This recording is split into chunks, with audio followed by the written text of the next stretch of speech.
Welcome to soda tea. So இந்த வீடியோவில் பார்க்க போகிறது 2 ஃபீல் குட் படங்கள் அண்ட் 2மே நல்ல லவ் படங்கள். ஏப்பா ஃபீல் குட் படங்கள் லவ் படங்கள்லாம் பார்த்தே ரொம்ப நாள் ஆச்சு. ஸோ அதனால் அடுத்தடுத்து பேக் டு பேக். அதுக்கு முக்கியமான காரணம் இந்த சர்வம் மாயா அந்த டெலுலு பார்த்த எஃபெக்டில் அதே டைப்பில் ஃபீல் குட் படமாக பார்க்கலாமேன்னு. ஏன்னா நம்ம மைண்ட் செட்டு இந்த சைக்கோ சீரியல் கில்லரு அதை தான் தேடி தேடி பார்த்துக்கிட்டு இருக்குமா, கொடூரமான படங்களை என்ஜாய் பண்ணி பார்க்குற ஸ்டேஜுக்கு வந்துட்டோம். இப்போ இந்த டெலுலு பார்த்த எஃபெக்டில் சரி கொஞ்சம் அப்படியே லைட்டாக ஃபீல் குட் படங்களை பார்ப்போமேன்னு சொல்லி தான் அப்படியே பேக் டு பேக் இந்த 2 படங்களையும் பார்த்தது. 2மே நல்லா இருந்துச்சு. ஸோ அதை பற்றி தான் டீட்டெயிலாக பார்க்க போகிறோம். ஒன்று வந்து தமிழ் டப்பிங்கில் இருக்குது, இன்னொன்று கிடையாதுப்பா. வாங்க 2 படத்தை பற்றி டீட்டெயிலாக பேசிடுவோம். ஃபஸ்ட்டு வந்து தமிழ் டப்பிங் இருக்கிறத முடிச்சிருவோம். Even if this world disappears tonight அப்படிங்கிற கொரியன் படம். ஆக்சுவலாக இந்த படத்தோட கதை என்னன்னா, இதில் ஹீரோயினுக்கு இருக்கிற பிரச்சனை வந்து நம்ம ஊர் சஞ்சய் ராமசாமி ப்ளஸ் தீபாவளி ஹீரோயினுக்கு மொத்தமாகவே மறந்துடுமே. சஞ்சய் ராமசாமிக்கு கொஞ்சம் கொஞ்சம் மறக்கும், திரும்பி எல்லாத்தையும் பச்சை குத்தி ஞாபகம் வச்சுப்பாரு. இங்கே தீபாவளி ஹீரோயினுக்கு எதுவுமே எனக்கு தெரியாதா அப்படின்னு மொத்தமாக மறந்துடுவாங்கல்ல. இந்த 2 பேரோட கண்டிஷனை கலந்த கலவை தான் இவங்களுக்கு அந்த ஒரு நாள் நடக்கிற விஷயங்கள்லாம் மொத்தமாக மைண்டில் இருக்கும். அடுத்த நாள் ஸ்டார்ட் ஆச்சுன்னா மொத்தமாக எல்லாம் ரீசெட் ஆன மாதிரி எல்லாமே மறந்து போச்சு. ஆமாம் நீங்கள் யார் அப்படிங்கிற மாதிரி அவங்க அப்படியே டோட்டலாக மறந்து புதுசாக அந்த நாளை ஸ்டார்ட் பண்ணுவாங்க.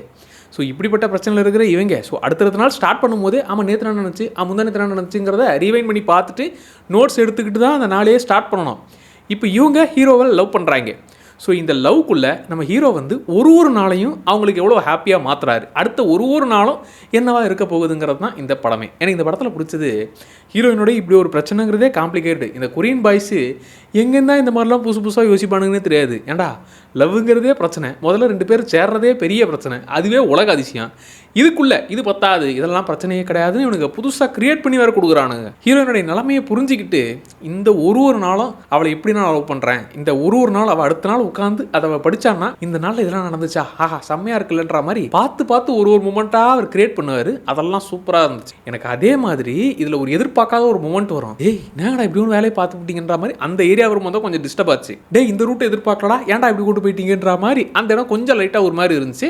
பட் அது கடைசியாக இவங்களோட சேர்ந்து ட்ராவல் பண்ணப்பா அப்படிங்கிற ஒரு ஃபீலை கொடுத்துச்சு. முக்கியமாக இதில் ஹீரோயின் கேரக்டர் அவங்களுடைய நிலைமையை எப்பா என் நிலைமை இப்படி இருக்கே அப்படின்னு இந்த ஃபீல் பண்ணுறதுலாம் இல்லை, என் நிலைமை யாருக்கும் தெரியக்கூடாதுங்கிறத மெயின்டைன் பண்ணுறதே ஒரு பெரிய டாஸ்க்கு. இதில் வந்து எப்பா பயங்கரமான லவ் சீனு இந்த சீனை மறக்கவே முடியாது அப்படிங்கிற மூமெண்ட்ஸ் இதில் கிடையாது. இது அப்படியே ஒரு ஃப்ளோவா, ஏன்னா இவங்களுக்கு இருக்கிறதே ஒரே ஒரு நாள் ஞாபகம் தான். என்னதான் எழுதி வச்சுட்டு இதெல்லாம் இது நடந்துச்சுன்னு மைண்டில் ஏற்றிக்கிட்டாலும் அதை ஞாபகப்படுத்தி அதை ரியலைஸ் பண்ணுறதுக்குள்ளே அடுத்த நாள் முடிஞ்சிடும். ஸோ அதனால் இவங்க அவ்வளோ ரியாக்டும் பண்ண முடியாது. ஸோ ஹீரோயினோட சுச்சுவேஷன் அந்த மாதிரி. ஹீரோவுக்கும் நாம் என்னதான் உசுரை கொடுத்து பண்ணாலும் அடுத்த நாள் டோட்டலாக மறந்துடுவா. ஸோ இவளை நம்ம அந்த நாள் முழுக்க ஹாப்பியாக பார்த்துக்கணும்னு இப்போ 2 பேருமே அந்த நாள் அப்படியே அழகான ஒரு நாளாக மாற்றுறதுக்கு என்னென்னலாம் பண்ணுறாங்க. முக்கியமாக ஒரு ஃபயர் ஒர்க் சீனு, அப்புறமா இவங்க கிஃப்ட் கொடுத்துக்கிற அந்த ஒரு மொமெண்ட்ஸு, இந்த மாதிரி குட்டி குட்டி மொமெண்ட்ஸு, அதாவது அவன் ஃப்ளோவாக அவங்களோட சேர்ந்து நாமளும் பார்க்குறோம்ப்பா இவங்க என்னதான் பண்ணுறாங்கிறத பார்க்குறோங்கிற அந்த மோட்லேயே போயிடுவோம். கடைசியில் அந்த ஒரு எதிர்பார்க்காத மொமெண்ட்டு அதோடு சேர்ந்து இதை முடித்த விதமாக நல்லா இருக்குடா நல்லா இருக்கு அப்படிங்கிற ஒரு ஃபீலை கொடுத்துச்சு. பொறுமையாக போகக்கூடிய போகிறோம், அதே மைண்ட் செட்டோட ட்ரை பண்ணுங்கள், ஒரு நல்ல ஒரு ஃபீலை கொடுக்கும். ஒரே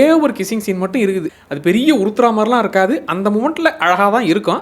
ஸோ அது மட்டும்தான், மற்றபடி வேறு 18 சமாச்சாரங்கள்லாம் இந்த படத்தில் கிடையாது. இது ஒரு நீட்டான காதல் கதைப்பா. 2வது படத்துக்கு போவோமா, சொரே ஒய்ஃப் ஃப்ரம் ஃபியூச்சர். இது வந்து யூடியூப்லேயே ஃபுல் படமும் ஃப்ரீயாகவே இருக்குது. அண்ட் இதில் கதை என்னன்னா, திடீர்னு நம்ம ஹீரோ வந்து தூங்கி எழுந்திருச்சா பக்கத்தில் ஒரு புள்ள உட்காந்துக்கிட்டு இருக்கு. ஏய் யார் நீ, எங்கேருந்து வந்திருக்கிறேன்னு கேட்டால் நான் தான்டா சொரே உன்னுடைய ஒய்ஃப் ஃபியூச்சர்லேருந்து வந்திருக்கிறேன் அப்படின்னு சொல்ல இவன் ஹீரோ மட்டும் கன்ஃபியூஸ் ஆகலை, பார்க்குற நம்மளுமே கன்ஃபியூஸ் ஆகிடுவோமா. இந்த கன்ஃபியூஷனை கொஞ்சம் கொஞ்சமாக கிளியர் பண்ணி அவங்க 2 பேர் அழகழகாக லவ் பண்ணுறத நம்மளுமே ஃபீல் பண்ணி கடைசியில் தூக்கி வாரி போடுற மாதிரி அழகான மூமெண்ட்டாக அப்படியே வேற லெவலில் போய் முடிப்பாங்க. நல்லா இருந்துச்சு. எனக்கு முக்கியமாக அந்த கிளைமேக்ஸ் ஒரு 5 நிமிஷம் போர்ஷனு அப்படியே மியூசிக் வாசிச்சு தள்ளுவானுங்க.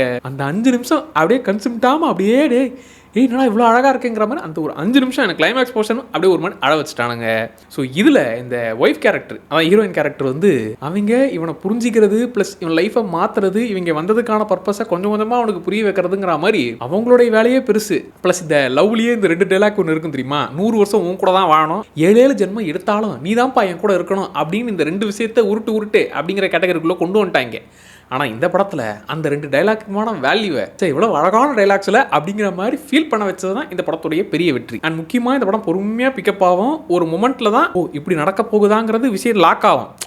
அப்போ ஹீரோயின் கொடுக்குற அந்த ஒரு ரியாக்ஷன் தான் ஆக்சுவலாக இப்போ நம்ம மறுபடியும் எல்லாத்தையும் பண்ணணும்ல, இவனுக்கு எல்லாமே புரிய வைக்கணும்ல, இப்போ நம்ம என்ன பண்ண போகிறோங்கிற மாதிரி ஒரு வெறுப்பு. அதே டைம் இவனை இப்படியாச்சும் நம்ம மாற்றணும், இவனை விட்டு கொடுக்கக்கூடாது, இவனை தான் நம்ம செலக்ட் பண்ணணும்னு இப்படி ஏகப்பட்ட விஷயங்களை அந்த ஹீரோயின் கேரக்டர் வச்சு பண்ணுவாங்க. ஹீரோ கேரக்டரும் சும்மா கிடையாது, அவர் ரியலைஸ் பண்ணுற விஷயங்கள்லாம் கடைசியில் தான் இருக்கும்.